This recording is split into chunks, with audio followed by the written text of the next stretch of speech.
दोस्तों, जब भी हम लोग सफ़र पर जाते हैं तो बहुत ज़्यादा खुश होते हैं। और होम ही क्यों ना, सफ़र में हम लोग काफ़ी इन्जॉय जो करते हैं। और यदि सफ़र में हमारे रिश्तेदार भी हमारे साथ हों, यानी एक पूरी बस ही हमारे रिश्तेदारों, हमारे कज़न से भरी हो, तो सफ़र का मज़ा दुगना नहीं चौगुना हो जाता है। पर दोस्तों, क्या हो अगर यह सफ़र दहशत का सफ़र बन जाए, जिसे हम पूरी ज़िंदगी भूल ना पाएं तो। दोस्तों, मैं आज ऐसी ही खौफनाक कहानी लेकर आया जिसे हमें भेजा है अभिषेक ने। और दोस्तों, यदि आपने अभी तक हमारे channel horror stories by Ritesh को सब्सक्राइब नहीं किया है तो इसे अभी सब्सक्राइब करें और साथ ही लाइक और शेयर करना ना भूलें, क्योंकि मैं आगे भी आपके लिए ऐसी ही दहशत से भरी खौफनाक कहानियाँ लाता रहूँगा। तो अपने अपने हेडफोन लगाएं और खो जाएं खौफ की दुनिया में। दोस्तों, जो कहानी मैं आपको सुनाने जा रहा हूँ ये आज से 7 साल पहले घटी थी, यानी 2016 में। मेरा नाम अभिषेक है और ये किस्सा मुझे मेरे दोस्त ने सुनाया था कि किस तरह वो जंगल से होते हुए घर तक आए और आज सभी सही सलामत हैं। दोस्तों, बात दरअसल ऐसी है कि उसकी पूरी फैमिली फंक्शन के लिए दिल्ली से काफ़ी दूर एक गांव में गए थे। वे लोग बहुत ज़्यादा थे तो उन्होंने एक पूरी बस ही बुक कर ली, जिसमें सभी लोग उस गांव की ओर निकल पड़े और वहां पहुंचकर सब ने खूब एंजॉय किया। वहां से निकलने का समय 3 बजे का था, लेकिन अक्सर ऐसे माहौल में देर तो हो ही जाती है और ना जाने कब 7 बज गए, पता ही नहीं चला। और फिर सब लोग बस की तरफ जाने लगे और सब के पहुंच जाने पर बस वापस घर की ओर चल पड़ी। रास्ते में करीब 2 घंटे बाद बस में अचानक कुछ खराबी आ गई और बस वाले ने बस एक ढाबे के सामने रखी। ड्राइवर उतरकर मैकेनिक को बुला लाया। मैकेनिक ने चेक करने के बाद बताया कि इसे ठीक करने में आधा घंटा लगेगा। तब तक आप सभी लोग चाय पानी पी लें। ये बात सुनकर मेरे दोस्त के मामा जी बोले, भैया इसे जल्दी ठीक करो, हमें दिल्ली पहुंचना है। उनकी बात सुनकर ढाबे का मालिक बोला, अरे साहब, आप लोग सुबह से पहले नहीं पहुंच पाओगे, रास्ता एक ही है और पूरा जाम लगा हुआ है। तभी बस के ड्राइवर ने मामा जी से कहा, आप चिंता मत करिए, एक रास्ता और है, मैं जानता हूँ। रास्ता जंगल का है पर कोई जाम नहीं मिलेगा। तभी ड्राइवर के साथी हेल्पर ने तुरंत मना किया, नहीं नहीं, वह रास्ता ठीक नहीं है। बात चल ही रही थी कि तभी वहाँ मौजूद और लोग भी कहने लगे, वहाँ से मत जाओ, वह रास्ता भूतिया है। उस रास्ते से रात तो क्या, दिन में भी लोग जाने से डरते। और तो और कई लोग उस रास्ते से गायब भी हो चुके। उन लोगों की यह बात सुनकर भी उस ड्राइवर और मेरे दोस्त की फैमिली पर कोई फ़र्क नहीं पड़ा, क्योंकि यह सब उन्हें झूठ और अंधविश्वास लग रहा था। उन्होंने देर ना करते हुए ड्राइवर को उसी रास्ते से ले जाने को कहा। ड्राइवर तो इस बात के लिए पहले से ही तैयार था, लेकिन हेल्परों के चेहरे पर एक अजीब सा डर दिख रहा था। चलते चलते रात के 11 बज गए और जब वह लोग जंगल वाले रास्ते की शुरुआत पर पहुंचे तो वहां पर सच में एक वार्निंग का बोर्ड लगा हुआ था, पर ड्राइवर लगातार गाड़ी चला रहा था। आप यकीन मानो, रास्ता इतना सुनसान था कि इंसान तो दूर, कोई जानवर या पशु पक्षी भी दिखाई नहीं दे रहा था। सब कुछ एकदम खामोश था। एक तो रात का समय और ऊपर से रात के 11:30 बजे, पर जाना भी ज़रूरी था। उस वक्त एक अजीब सा माहौल लग रहा था, जैसे आसपास कोई नेगेटिव शक्ति है। बस के हेल्पर ने कहा कि कोई भी बस में आवाज़ ना करे और उसने लाइट भी बंद कर दी। तभी कई लोगों ने अंधेरा करने से मना किया, लेकिन बस के ड्राइवर ने कहा, चिंता मत करो, गाड़ी की हेडलाइट ऑन है, बस सब शांत बैठे रहें, किसी को कुछ नहीं होगा। दोस्तों, यहाँ एक बात तो माननी पड़ेगी कि बस का ड्राइवर काफ़ी निडर था। बस को चलाते चलाते करीब आधा घंटा बीत चुका था।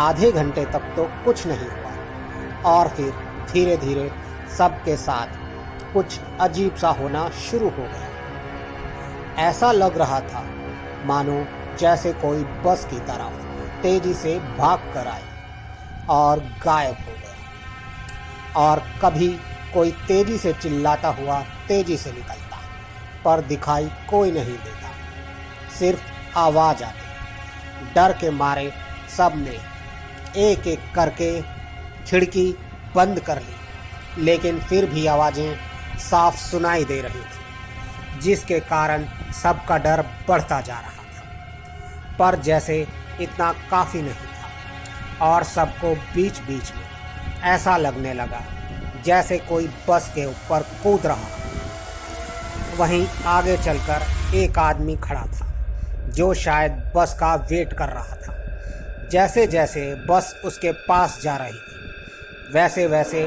उसकी लंबाई बढ़ती जा रही थी। दोस्तों, यकीन मानो, वो पल सबसे डरावना था। वो कोई नॉर्मल चीज़ नहीं थी जिसे देखकर लोग चुपचाप बैठे रहे। यह देखकर बस में बैठे सभी लोगों की हालत खराब हो गई। कहने को तो और भी बहुत कुछ हुआ, पर मुझे ठीक से याद नहीं, क्योंकि यह कहानी मेरे दोस्त ने मुझे कई साल पहले बताई थी। बस में लोगों की हालत देख वह ड्राइवर भी काफ़ी परेशान हो गया, तो उसने खिड़की खोलकर अपने पास रखे स्पीकर पर बहुत तेज़ आवाज़ में हनुमान चालीसा चलाई और बस को भी पहले से तेज़ चला दिया। तब जाकर लोगों को शांति मिली। वो लोग भी हनुमान चालीसा पढ़ने लगे और उसके बाद कुछ भी नहीं हुआ। फिर करीब 2 घंटे बाद वह जंगल का रास्ता भी ख़त्म हो गया और उन लोगों ने दिल्ली में प्रवेश किया। जैसा कि आप सभी जानते हैं, दिल्ली में पूरी रात लाइट चलती रहती है और गाड़ियां भी चलती रहती हैं। यह देखकर उन लोगों ने राहत की सांस, और सबसे अच्छी बात यह थी कि सब लोग सही सलामत थे। एक और बात, क्योंकि मेरे दोस्त ने मुझे यह घटना काफ़ी पहले बताई थी, तो जगह और रास्ते का नाम मुझे याद नहीं, पर यह मेरे दोस्त के अनुसार एक सच्ची घटना है। दोस्तों, अब सुनते हैं आज की दूसरी कहानी। दोस्तों, यह कहानी हमें लखनऊ में रहने वाले अर्शदीप ने भेजी है। उन्होंने बताया कि यह घटना उनके साथ आज से 3 साल पहले हुई थी। आगे की कहानी अर्शदीप के पॉइंट ऑफ व्यू से। जब मेरी बहन की शादी हुई, शादी के कुछ महीनों तक तो सब ठीक था, पर अचानक एक रात उन्हें किसी के होने का एहसास हुआ।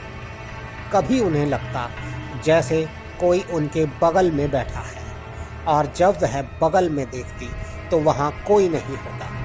दिन गुजरते रहे, हालात बिगड़ते रहे।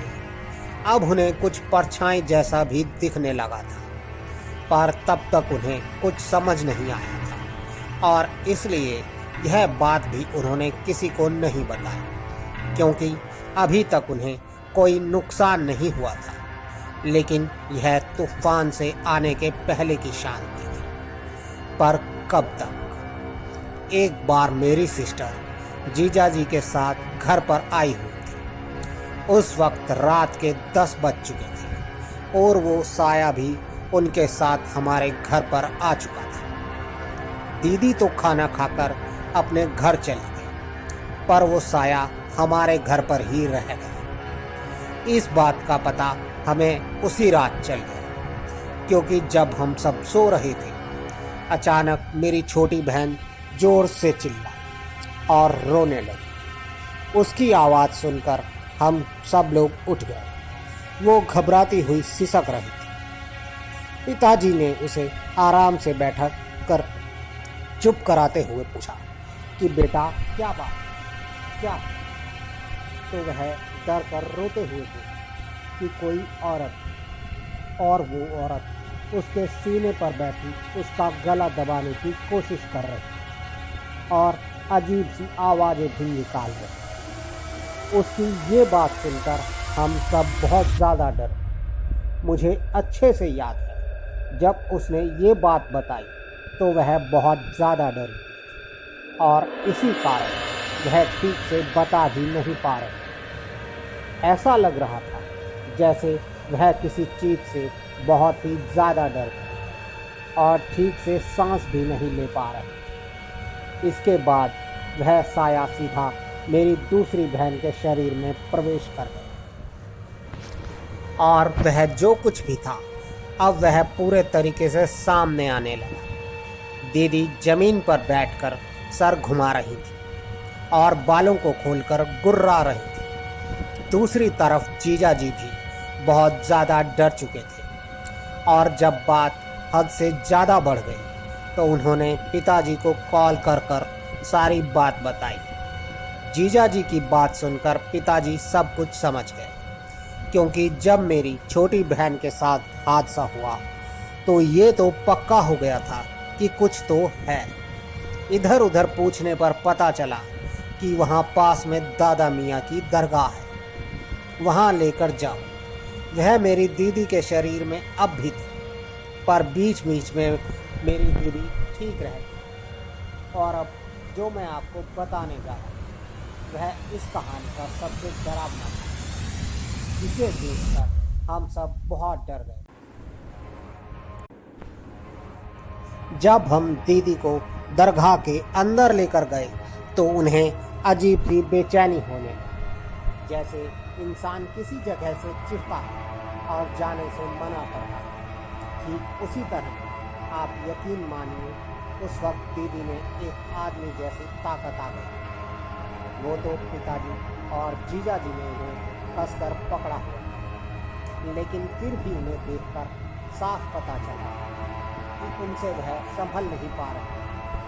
और जब उन्हें दरगाह की मेन जगह पर ले जाया गया तो अचानक से वह चिल्लाने लगे। हाजी जी को पूरे 2 घंटे उस आत्मा को दीदी के शरीर से बाहर निकाला और फिर उन्होंने हमें बताया कि यह तुम्हारे दामाद की पहली पत्नी की आत्मा जो अपना बदला लेने आई और इसीलिए वह तुम्हारी बेटी को तंग कर रही है। इसके आदमी के कारण इसकी पहले बीवी की मौत हो गई, जिस वजह से यह सब हुआ। वैसे अब तुम्हारी बेटी ठीक है, इसे दोबारा यहाँ लेकर आना, सब ठीक हो जाए। इसके बाद हम 5 या 6 बार दीदी को वहाँ लेकर गए और दादा मियाँ की वजह से अब मेरी दीदी एकदम ठीक है। और दोस्तों, यह दरगाह काफ़ी प्रसिद्ध है।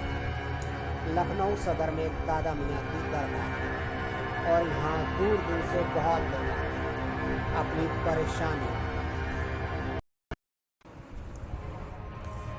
दोस्तों, अब चलते हैं आज की अगली कहानी की तरफ।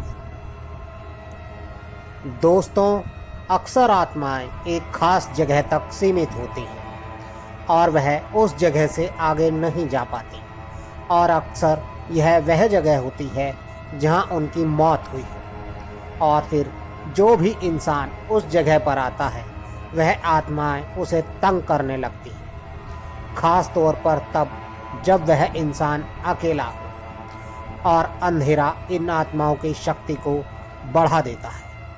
इसीलिए यह दिन में दिखाई नहीं देती। दोस्तों, ऐसा ही कुछ हुआ था अजय के फूफा जी के साथ। अजय के फूफा जी किसी काम से शहर गए हुए थे और वहीं शहर में उन्हें इनका एक पुराना दोस्त मिल गया और उस दोस्त के साथ बात करते हुए उन्हें समय कब बीत गया पता ही नहीं चला। जब उन्होंने समय देखा तो रात के 9 बज गए थे। उनका वह दोस्त शहर में ही रहता था, इसीलिए फूफा जी को घर अकेले ही आना था और उन्हें घर आते आते काफ़ी समय हो गया।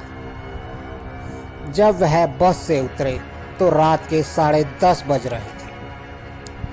बस से उतरने के बाद फूफा जी अकेले ही थे और बस से उतरकर वह अकेले ही घर की तरफ आने लगे। दोस्तों, रास्ते में एक पुल था और जैसे ही फूफा जी उस पुल पर पहुंचे उन्हें अजीब सा महसूस होने लगा। उन्हें ऐसा लग रहा था जैसे वहाँ कोई और भी है। उन्हें अपने पीछे किसी के चलने की आवाज़ आ रही थी। उन्होंने पीछे मुड़कर देखा पर वहाँ कोई नहीं था। वह काफ़ी डर गए थे। उन्होंने सुन रखा था कि अगर आपके पास जलती हुई सिगरेट बीड़ी हो तो भूत आपके पास नहीं आते। उन्होंने जेब से बीड़ी निकाली और माचिस निकालकर तिल्ली जलाने लगे, पर माचिस जल ही नहीं रही थी। जैसे ही तिल्ली जलती बुझ जाती, जैसे कोई फूंक मारकर उसे बुझा देता हो। यह देखकर फूफा जी तेजी से वहां से चलने लगे और तभी उन्हें अपने पीछे से एक आवाज़ सुनाई दी। यह किसी औरत की आवाज़ थी जो फूफा जी का नाम लेकर उन्हें बुला रही थी। उसने फूफा जी का नाम लेकर कहा, मैं जानती हूँ तुम बहुत गरीब हो और इसीलिए मैं तुम्हारी मदद करना चाहती हूँ। लेकिन फूफा जी नहीं रुके और आगे चलते रहे, पर वह औरत लगातार उन्हें अपने साथ चलने को बोल रही थी। वह बोल रही थी कि तुम मेरे साथ इस पुल के नीचे चलो, वहाँ इतना ज़्यादा धन है जो तुम्हारी कई नस्लों तक ख़त्म नहीं होगा। वह सारा धन मैं तुम्हें दे दूंगी। फूफा जी पीछे मुड़े बिना ही बोले, मैं जैसा भी हूँ खुश हूँ, मुझे तुमसे कुछ नहीं चाहिए।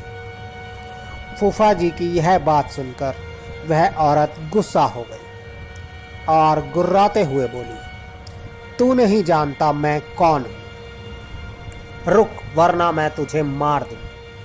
फूफा जी वहीं रुक गए और फिर उन्होंने पीछे मुड़कर देखा तो वह औरत बहुत ही ज़्यादा विभत्स थी। उसके लंबे बिखरे बाल थे, उसका रंग एकदम काला था, जिस कारण उसके नुकीले दांत साफ दिख रहे थे।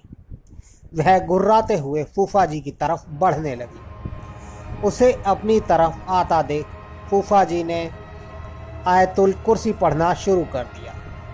मैं आपको बता दूं कि आयतुल कुर्सी कुरान में लिखी एक आयत है जिसके पढ़ने से शैतानी ताकतें पास नहीं आती। फूफा जी के आयत पढ़ते ही वह चुड़ैल उनकी तरफ आते आते रुक गई और बोली कि तू जो पढ़ रहा है इसे बंद कर इसे, इससे मेरा जिस्म जल रहा है। लेकिन फूफा जी आयतुल कुर्सी पढ़ते रहे और आयत पढ़ते पढ़ते उन्होंने वह पुल पार कर लिया।